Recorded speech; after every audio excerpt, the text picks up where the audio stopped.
Hey guys, it's Nicole. Today I'm here to do my September and October reading wrap-up. It's not that I didn't read a lot in September, it just sometimes I can be a bloody perfectionist and I hated the lighting in that video. So we're going to try to sprint through all these books as fast as possible, but my fast still can be long. So you can pause this video, make yourself a tea, a coffee or a cup of hot chocolate. I especially recommend this one. And not be irritated by the length of this video. Okay? Okay. The first book that I finished in September was Now I Rise by Kiersten. It's the second book in the Concourse saga and I'm absolutely in love with this series. I talk a lot about it and I'm just sad that it's so underappreciated on BookTube. Kiersten is a very good writer. I enjoy her writing style, I enjoy her characters, I enjoy her historical knowledge because this book explores the idea of Vlad Dracul if he was a woman. The second installment was as good as the first one. I wasn't disappointed even for a second. I was entertained. I love the direction Kiersten is going in with these characters. I love the development of them. I still hate Mehmet. If we think about it, Mehmet is not very different from Lada, but for some reason when it comes to Lada I have a soft spot for her. Maybe it's because I always am in her head, reading from her point of view. Maybe it's that, and my source of dislike for Mehmet might be the fact that I think he doesn't deserve certain things, or maybe because of Radu. I don't know. Anyway, you can watch the review of the first book that I've done. I will probably do the review of the second book because I don't want to spoil you in my wrap-ups, but I'm really enjoying the direction the series is aiming for, and I also have to say that I'm still extremely entertained by Lada and by the fact that Kiersten didn't make her softer when she turned Vlad Dracul into a woman. Then I finally picked up Down Among the Sticks and Bones by McGuire. It's the second book in her Ware children's series. I actually admire the way McGuire writes her books. They still don't seem to be childish or cheesy or easy, while the writing actually is very simple. I could never write like this. It's still very whimsical, you still understand what's where, but there's not a lot of description. I like the first book, but I wasn't sure about the other books in the series because they follow all these characters separately in the other universes that they lived in, and I thought that it's going to be boring because I love these characters as a group. But this one follows Jack and Jill. It's two characters that I really loved and was interested in since the first book. And they travel to the land of Moors, which is a very gothic land filled with monsters and mad scientists. One of the girls from a very young age was cursed by her father to be this tomboy, and the other one was basically raised by her mother to be a very proper lady, and both of them don't really like the roles that they are assigned. So the series, while being very exciting and fantastical, still talks about extremely important things. This book explores societal expectations and, of course, expectations of gender. Both of these kids don't like the way their parents want them to express themselves because it's not what they want to be, it's not what they feel like they are. And in the Land of Moors they finally can explore their identity. There was also a little deal that I appreciated. The fact that certain things that are nurtured in you since childhood never go away. For example, it was obvious in Jack, she still couldn't touch the dirt because her mother always told her to not get dirty in her beautiful frilly dresses. And even when she started apprenticing to a scientist, she needed all of the things to be clean and sanitized. Jack also discovers in this book that she's attracted to women, so some lesbian rap is in here. September was a long month for me, for most part very bleak due to weather, and I wanted something fun, something romantic, something lighthearted, and I picked up the Redley University series written by Dahlia Adler. I've read one of her books in the past. It's a new adult contemporary romance series. I don't read a lot of them, but sometimes I do love to dive into a romance book. The first book, Last Will and Testament, follows Lizzie Brandt, who was a valedictorian in her high school but is lagging behind in the university. A lot of it has to do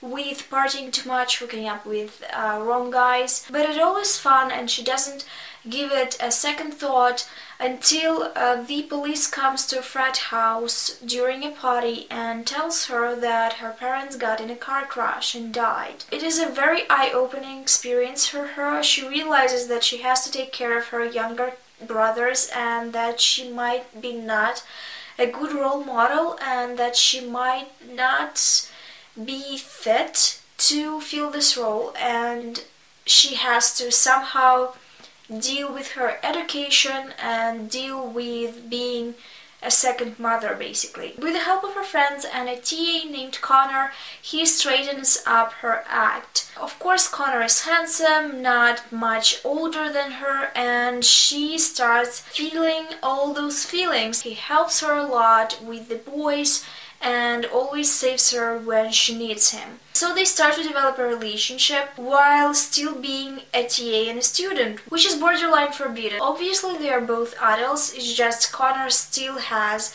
a little bit of power over her. I think the themes in this book were very interesting. I really loved this story because it wasn't only a romance story, but also Lizzie had to deal with a lot of adult issues such as taking care of her brothers, being responsible for other people, and dealing with grief.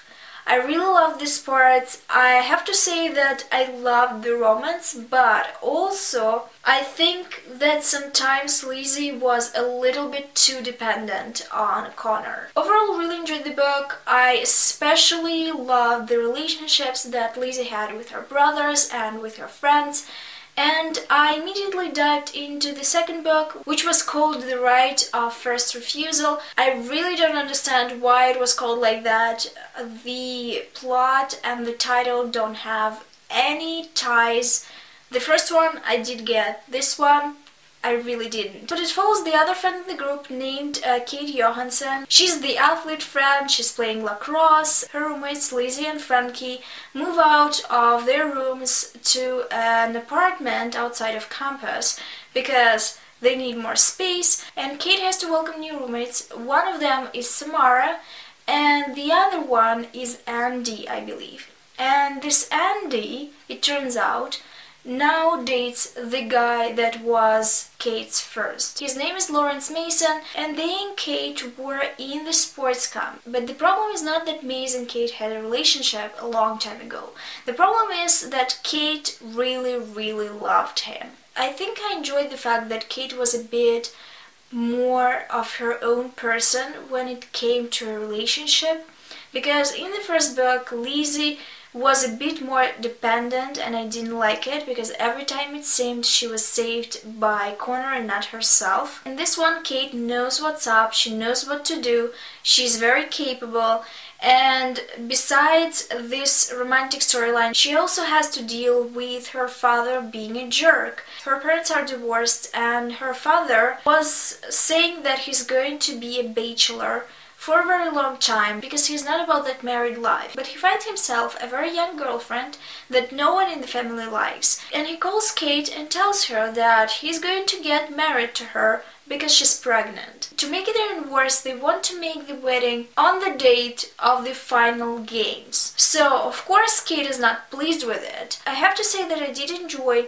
the family storyline more than the romantic storyline. The problem was for me that they didn't seem to have a lot of chemistry. I still don't understand why they couldn't be together since the start, because there was a moment where they could decide to be together and there was literally no reason for them not to be, so I'm still a little confused. The third book follows Frankie and it's called Out on Good Behavior. Frankie is pansexual, she is not ready to settle yet, she explores her 20s and she wants to date and sleep with as many people as possible, but then she meets Kate's roommate Samara and she starts being very interested in her. But Samara is a wild card. Not only Frankie doesn't know if Samara is queer, but if she's going to be up for a casual relationship. I did enjoy this book a lot, even though the plot was a little predictable for me. I did like the fact that Dahlia Adler dealt with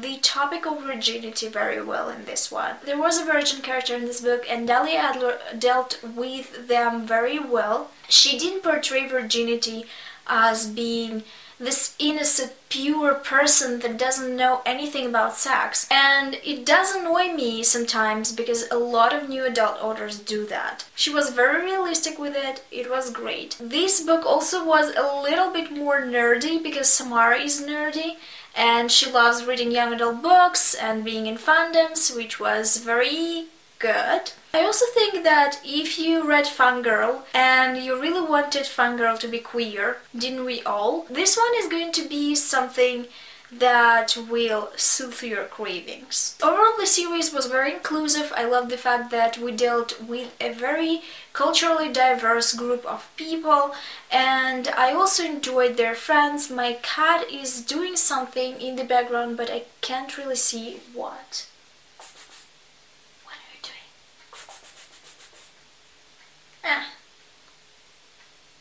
He's not telling me. I did enjoy the journeys of these characters. I appreciated the way she dealt with certain sensitive topics in these books, and I think that Dahlia Adler is just a very great new adult writer. Then I read the Harry Potter and the Chamber of Secrets. There's not a lot of things that I can tell you about this book that you don't know. Obviously, a lot of us read Harry Potter. This one is a collector edition with illustrations that I'm very pleased that I bought. The only thing is that the translation is Russian and it's wrong, so very wrong. I still have to say that the scene with Aragog is the most terrifying scene I've ever read in my life. I don't read horror though, so maybe there are much more scary things that you can read about, but giant spiders are it for me. I also remember reading it in 4th grade. I was too young for this shit, too pure. And on that note, we are done with September. Do you still have cookies in your jar? Because I felt like I was filming for a long time. I had to move the camera a little bit because the light was going. But let's get back to the wrap-up. In October, I finished The Lion Game by Ruth Ware. It was the book that was provided to me by a publisher, and I was very excited about it because I've heard a lot of things about Ruth Ware. She's the writer who wrote quite a few mystery novels, and this one follows 4 women that attended the same private school in the past and did something terrible that they had to keep a secret for a very long time. One of them years later writes them that she needs their help and that they should immediately come back to the area where the school was situated and visit her. They all rush back because they are afraid that their dark secret is going to be uncovered. I have to say that I've had bigger expectations about this book. I enjoyed it overall, but I enjoyed the flashbacks more than the present. I really didn't care about the characters all that much. Sometimes I think the narrative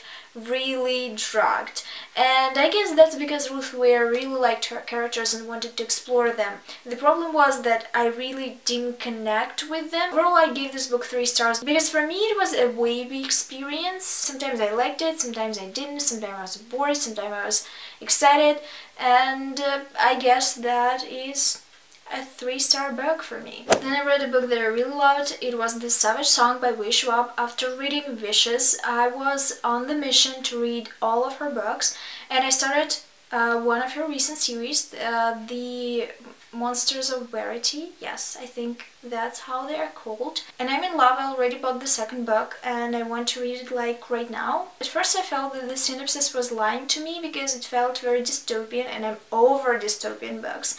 It does have an element of dystopia, but it's a very small element because they basically explain you that the power in the city is basically split between two people. The concept behind this world in general is that all the crimes manifest into monsters. There's 3 types of monsters that can appear, and they all appear after certain acts. And one of the characters in this book, called August, is a monster. He basically materialized as a young boy in a high school, and he was adopted into a human family on one side of the border in the city. They know that he's a monster, but they raise him as a regular boy. He's very concerned with his monstrosity.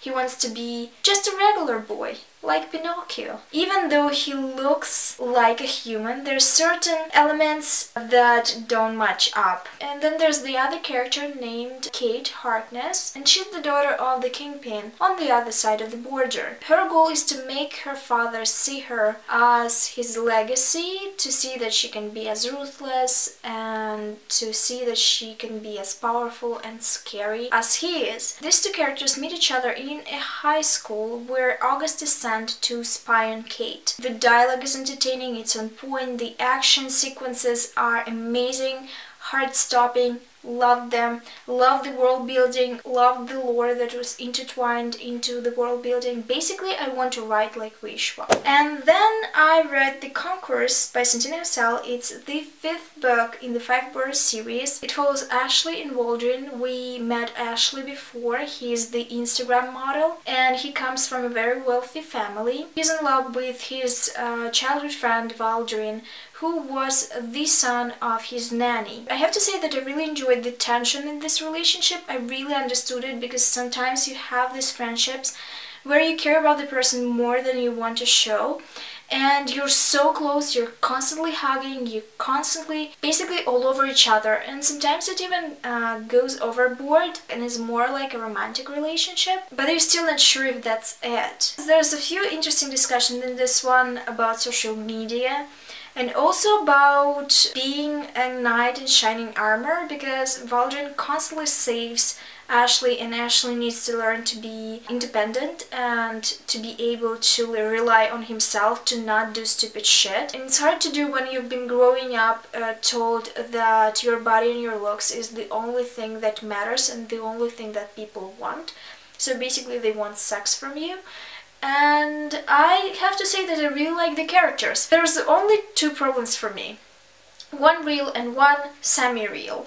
The first one was that Santino Hassell probably really liked the couple, because he didn't want to break them up and didn't want to cause drama in their relationship. And it was pretty obvious, because in the middle it dragged, and we all knew what's going to happen. So what's the point of dragging? And then the second thing is a thing that I told you about in my vlog. I don't know when it's going to be uploaded to this channel though. Basically, one of the characters has a certain fetish that as a lesbian I cannot handle, because too much fluid, you know? And yeah, because of it I skim read a lot of sex scenes. But that's just my preference, you know? Overall good romance. Still going to read a 5-book series, even if he's going to come out with more books. Then I read A Line in the Dark by Malinda. I've been waiting for this book for a very long time. Malinda is a great author to bust certain tropes. She does that a lot in her fiction. And A Line in the Dark is basically a suspenseful coming-of-age novel. The protagonist is Jess Wong, and she's in love with her best friend.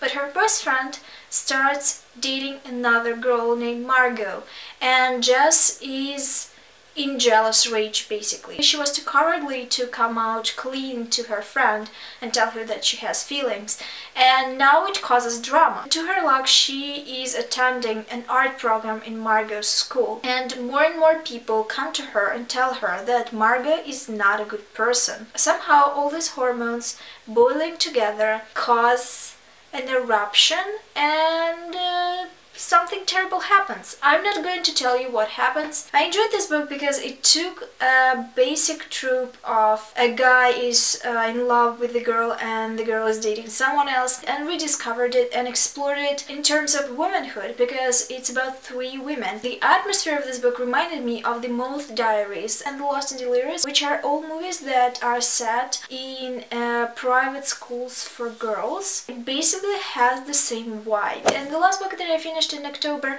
was pretty tiny. It's Miss Brill by Katherine Mansfield. Basically, it's 3 short stories. I didn't like all of them. I actually liked only one of them.